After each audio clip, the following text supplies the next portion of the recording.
नमस्कार, मी भारत गोरेगावकर. लोकशाहीच्या दीपोत्सव या खास कार्यक्रमामध्ये आपणा सर्वांचं मनापासून स्वागत. दीपावली म्हटली की अर्थातच वेद असतात ते भाऊबीजेचे. बहिणीने भावाला ओवाळायचं असतं आणि भावाने बहिणीला ओवाळणी द्यायची असते. आज अशीच भाऊबीज आपण साजरी करण्यासाठी आलो आहे. अर्थातच तटकरी या कुटुंबियांकडे ज्यांची ओळख महाराष्ट्राला आहे, त्या आपल्यासोबत आहेत महाराष्ट्राच्या महिला विकास व बालकल्याण मंत्री नामदार अदिती तटकरे आणि अर्थातच कोकणाचं प्रतिनिधित्व जे विधान परिषदेमध्ये करतायत ते आमदार अनिकेत तटकरे. आणि आत्ताच या भाऊ बहिणींची भाऊबीज संपन्न झालेली आहे आणि या भाऊबीज निमित्ताने आपण त्यांच्यासोबत संवाद साधणार आहोत. ताई, भाईंना ओवाळणी केलीत. आज ह्या वर्षाची नेमकी काय भेट ओवाळणीमध्ये भाईकडनं आपल्याला मिळाली? भाईकडनं नेहमीच एक अनमोल अशी भाऊबीज भेट मिळत असते, ती म्हणजे त्याचं पाठबळ असतं, त्याचा आशीर्वाद असतो.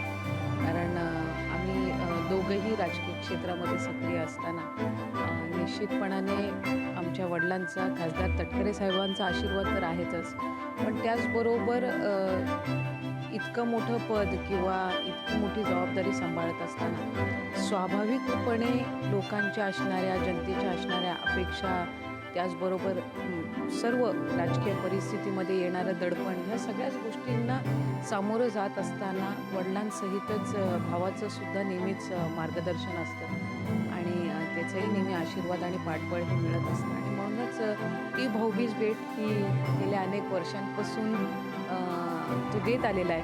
त्याच्यामुळे याच्यापेक्षा अनमोल अशी भाऊबीज भेट कुठली असू शकते.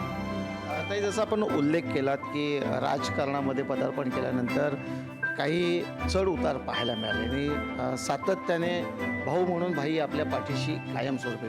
अशी कोणती अधोरेखित आठवण आहे जी या निमित्ताने भावाच्या बाबतीत सांगते? म्हणजे वैयक्तिक तशा लहानपणीच्या बऱ्याच आठवणी आहेत. खरं तर भाई हा मोठा भाऊ असल्यामुळे अनेकदा आम्ही ज्यावेळेला जुनी कोलाडच्या घरी राहायचो त्यावेळेला वडिलांचं तसं एक म्हणजे साहेब राजकारणात असल्यामुळे, पप्पा राजकारणात असल्यामुळे ते ज्या वेळेला जिल्हा परिषदचे अध्यक्ष किंवा आमदार होते त्यावेळेला जास्ती घरी ते फक्त शनिवार रविवारी यायचे आणि शनिवार रविवारी आम्हाला सुट्टी असायची. त्याच्यामुळे आमची एक वेगळी मस्ती, दंगामस्ती चालू असायची आणि साधारणपणे सगळ्या घरामध्ये जसं भावंडांची बारीक सारीक गोष्टीवरनं भांडणं असतात, म्हणजे घरातल्या रिमोट कंट्रोलपासून ते टी व्हीच्या रिमोट कंट्रोलपासून ते इतर सगळ्या गोष्टींबाबत, तर तसंच आमची थोडी नोकझोक होत असायची. थोडी एकमेकांना फटकेबाजी पण असायची, पण इतर वेळेला ते चालून जायचं. कोण असं फार त्याच्याकडे लक्ष नाही द्यायचं. ज्या वेळेला पप्पा असायचे आणि ते जर हॉलमध्ये बसलेले असले आणि ते साधारणपणे शनिवार रविवार म्हटलं की इतकी गर्दी असायची लोकांची भेटायला आणि त्यात जर आम्ही मस्ती करत असायचो आणि एक साधारणपणे कधी गेल्या आठवड्यात वगैरे झालेलं भांडण असेल तर त्याची जर स्कोर सेटल करायचे असतील तर मग वडील असताना जर आपण रडलं की मग ते बरोबर सेटल होत असतात. त्यामुळे खोड काढलेले असेल तर सेटल करायसाठी ती सुवर्ण संधी असते. मग साहेब असताना बरोबर म्हणजे तो शेवटी मोठा म्हणून माझ्यावर तो सगळा त्यांचा जो काही रोष असतो, त्यामुळे लेख म्हणून स्वाभाविकच आहे थोडंसं तिला हे असायचं. पण असं कधी साहेबांनी भेदभाव कधीच केला नाही. पण लहानपणीच्या ह्या जुन्या आठवणी जसं आता आदितीने सांगितलं तसं अनेक आहेत.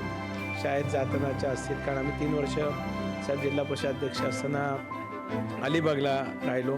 त्याच्यामुळे डबल सेट सायकलवर घेऊन जाणार, मग कधीतरी मुद्दाहून पाडणं, म्हणजे तो राग कधी काढायचा असेल तर तो असा सुद्धा निघायचा. म्हणजे पण ती एक वेगळी मजा असायची. बऱ्याच आठवणी आहेत. कारण अलिबागला राहिलो, कोलाडला सुद्धा राहिलो. नंतर पुढच्या शिक्षणासाठी ती मुंबईला, स्वाभाविकच उच्च शिक्षणासाठी मुंबईला गेली.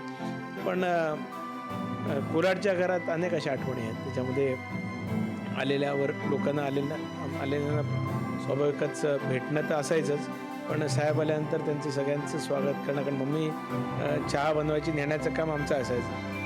म्हणजे शेवटी घरातलं ते त्या संस्कारामध्येच आम्ही वाढलो आणि त्याच्यामुळेच मला वाटतं आम्ही अजूनही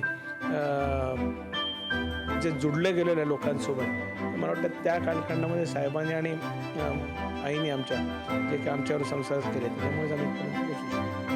म्हणजे जसं आपण आता लहानपणीच्या आठवणी सांगिततात, अर्थातच मोठे पण होतं, मोठे बंधू आहात म्हणून कायम थोडासा 2 पावलं मागं सरकायला कुटुंबात आपल्याला ताकद होता.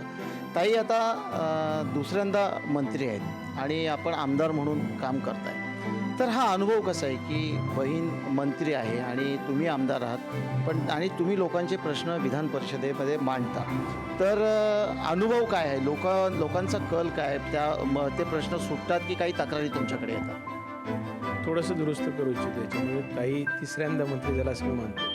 पहिल्यांदा जिल्हा परिषद अध्यक्ष झाले, हा सुद्धा राज्यमंत्रीपदाचाच दर्जा आहे. त्याच्यामुळे 2017 साली ज्यावेळेस ती राज्यमंत्री म्हणजे जिल्हा परिषद अध्यक्ष झाली, त्यावेळेपासूनच म्हणजे असलेल्या नेतृत्व गुणांना सुरुवातीपासूनच एकंदरीत पाठबळ देण्याचं काम निश्चितच मी करण्याचा माझ्या परीने प्रयत्न केला. पण आपण म्हटलात तसं विधिमंडळामध्ये मला आठवतं उद्योग राज्यमंत्री असताना पहिल्यांदाच मी आणि ती म्हणजे मी प्रश्न पुकारला आणि रामराजे निंबाळकर साहेब सभापती होते. ते म्हटले तुम्ही दोघं भाऊ बहीण नाहीत, प्रश्न उत्तर करायचे तर घरी जाऊन करा, घरी इतका वेळ भेटतो. पण स्वाभाविकच जनतेचे प्रश्न मांडण्याची एक सुवर्ण संधी त्या सभागृहामध्ये असते. उच्चतम सभागृह आपण ते मानत असतो. आम्ही दोघंही नेहमीच न्याय कशा पद्धतीने आपल्याला जो कोणी येईल त्याला कशा पद्धतीने देता येईल हा प्रयत्न आमच्या दोघांचा नेहमीच असतो.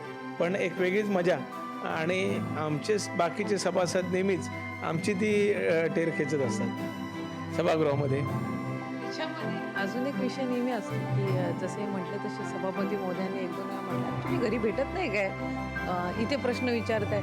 पण त्याच्या मागची एक मूळ भूमिका अशी असते की जरीही आम्ही भाऊ बहीण असलो तरीही राजकीय किंवा सामाजिक जी जबाबदारी आहे त्याच्यामध्ये कुठेही कॉम्प्रोमाइज नसतो. त्याच्यामुळे त्याच्याकडे समजा जर एखादा विषय आला तर तो सभागृहामध्ये मांडायचं आणि त्याला न्याय द्यायचा, त्याला अपेक्षित असं उत्तर मिळवणं, या सगळ्या गोष्टी ह्या नेहमीच त्याच्याकडून होत असतात. आणि मगाशी आपण विचारल्याप्रमाणे खरं तर मी मंत्री म्हणून काम करते, भाई विधान परिषद सदस्य म्हणून काम करतात. बऱ्याचशा वेळेला असं असतं की मी मंत्री असली तर आमदार असले तरी सर्वात जास्ती लोक साहेबांकडे जातात. म्हणतात साहेब तुम्ही भाईंना सांगा हे करून घ्यायला, तुम्ही ताईंना सांगा हे करून घ्यायला.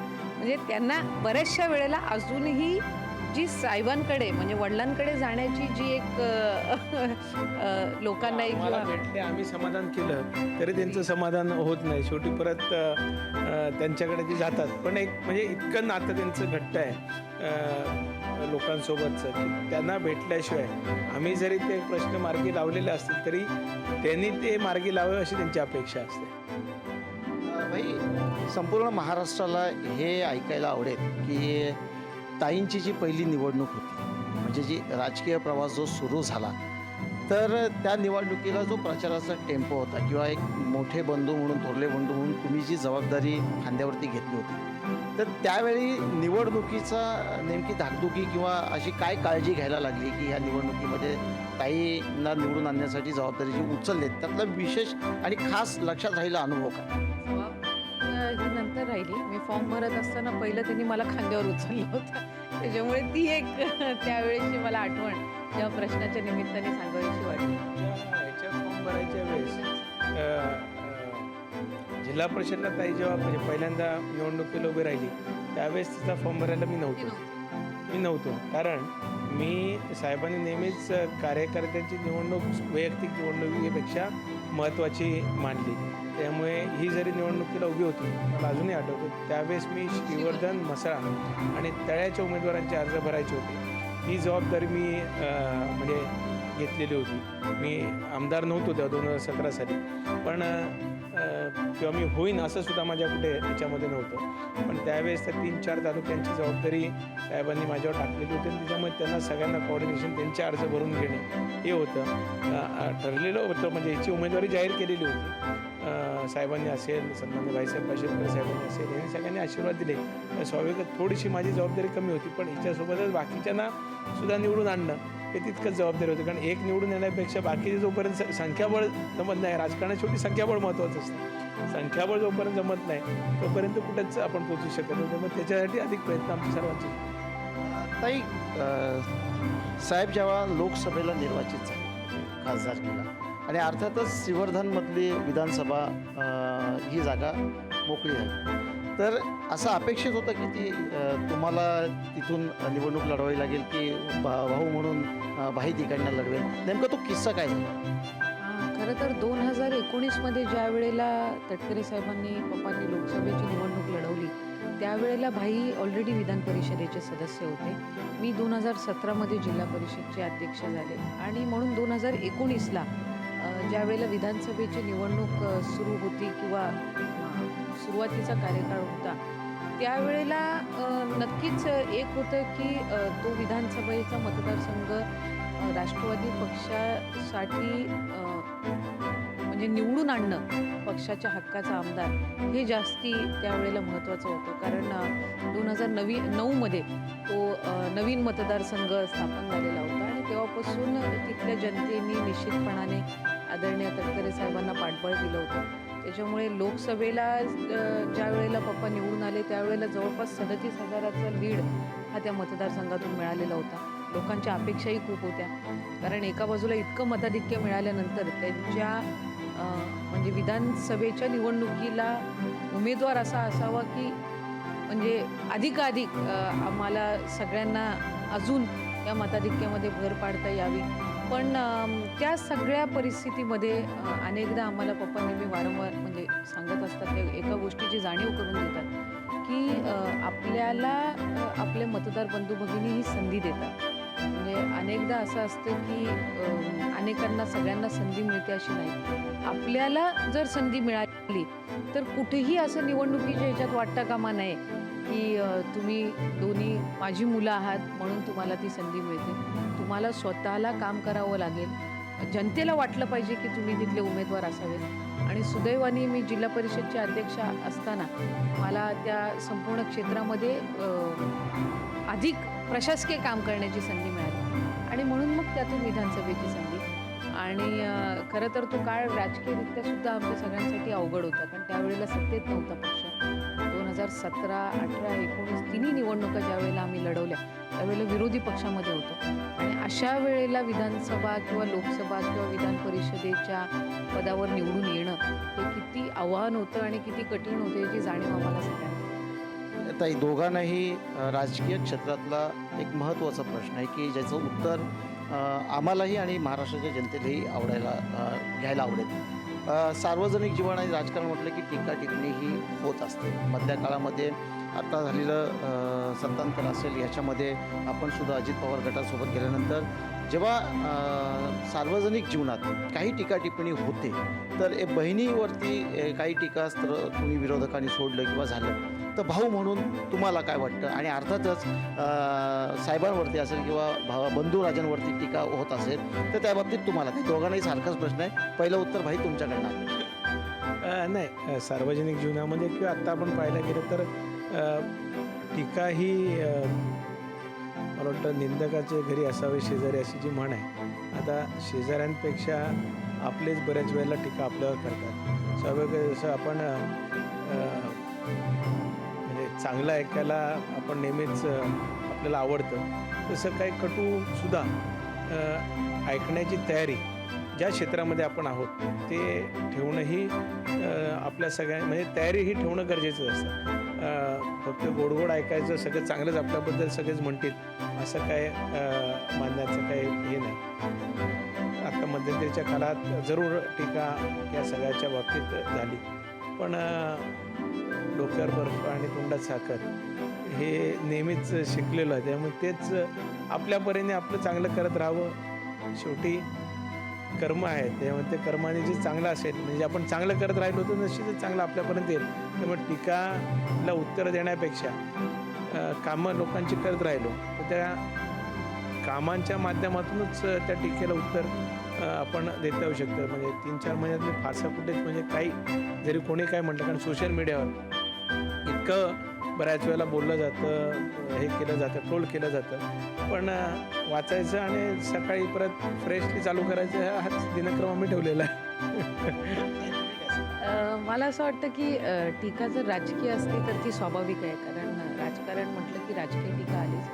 फक्त बऱ्याचशा वेळेला यामध्ये वैयक्तिक ज्या टीका होतात त्यावेळेला नक्कीच त्या गोष्टीचं थोडं दुःख वाटतं, कारण दुःख यासाठी की आपले राजकीय किंवा सामाजिक विचार वेगवेगळे असू शकतात, पण म्हणजे मतभेद म्हणजे मनभेद नसावे. मतभेद ठीक आहे आपण समजू शकतो, पण मनभेद नसावे. त्यामुळे काही जसं म्हटलं तसं अनेकदा ज्या वेळेला वैयक्तिक कमेंट्स केले जातात, ट्रोल्स केले जातात, त्यावेळेला मलाही ते वाटतं की अनेकदा ती लोकं आमच्याशी निगडीत पण नसतात, रँडम लोकं असतात, म्हणजे जी माझ्या मतदारसंघातली नाही, कार्यक्षेत्रातली नाही, ओळखीची नाही. आणि मग अशा वेळेला त्यांनी आम्हाला जवळून बघितलेलं नसतं, ओळखत नसतात, काम बघितलेलं नसतं, पण टीका आणि ती कमेंट करताना त्या गोष्टीचा काही विचार नसतो. त्यामुळे त्या गोष्टीचं कधी-कधी, पण भाई म्हटलं तसं आपलं जे काम आहे ते जास्ती महत्त्वाचं आहे. आणि कुठलाही ज्या वेळेला राजकीय निर्णय एखादी व्यक्ती किंवा एखादा पक्ष घेत असतो त्याच्यामध्ये मूळ विचार हा लोकांचं हित असावं. आपण आता अदिती तटकरे आणि अनिकेत तटकरे या दोन्ही भावंडांजवळ रॅपिड प्रश्नांचा राऊंड खेळणार आहोत. ताई आणि भाई, तुम्हाला दोघांना एक प्रश्न आहे. तुमच्या दोघांमध्ये सर्वात खोडसल कोण आहे? ठीक आहे, दाखवलं ना मी आता. नाही, तिला वाटतं ती जास्त आहे, मला वाटतं मी जास्त आहे. तुमच्या दोघांमध्ये जास्त आळशी कोण आहे?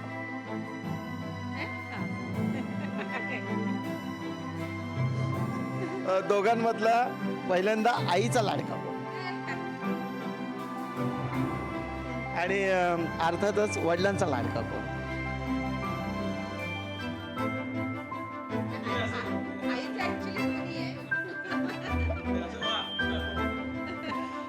लहानपणापासूनचा जो अनुभव आहे एकंदरीत, म्हणजे तुम्ही मोठे आहात आणि ताई तुमच्यापेक्षा छोटे आहात, जास्त खोड्या कोण काढायचं?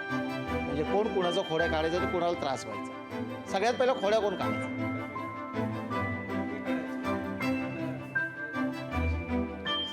ऍक्च्युली भाई खाजगीत खोड्या काढायचा आणि मी पब्लिकमध्ये त्याचा बदला घ्यायचा. आता समजलं. त्याच्यामुळे पब्लिकमध्ये खाजगीमध्ये याच्या कोणी वाटेल जाऊ नये हे सांगायचा प्रयत्न आहे तिचा. नाही तर पब्लिकमध्ये किस्सा निघेल कोणाचा तरी. तुमच्या दोघांमध्ये जास्त झोपा कोण काढायचा? भाईला नाही, झोप चांगली जरी असेल तरी माझी कमी आहे. माझी कमी आहे. कमी वेळेत माझी झोप पूर्ण होते. म्हणजे 5-5.5 तासात I am good to go. मग ते मी नाही जास्त झोपाळू. नाही म्हणजे त्याला इन्स्टंट झोप लागते. इन्स्टंट नाही लागत तशी. म्हणजे डोक्यात कार्यक्रम चालू असले की उशीर मला झोपतो. मला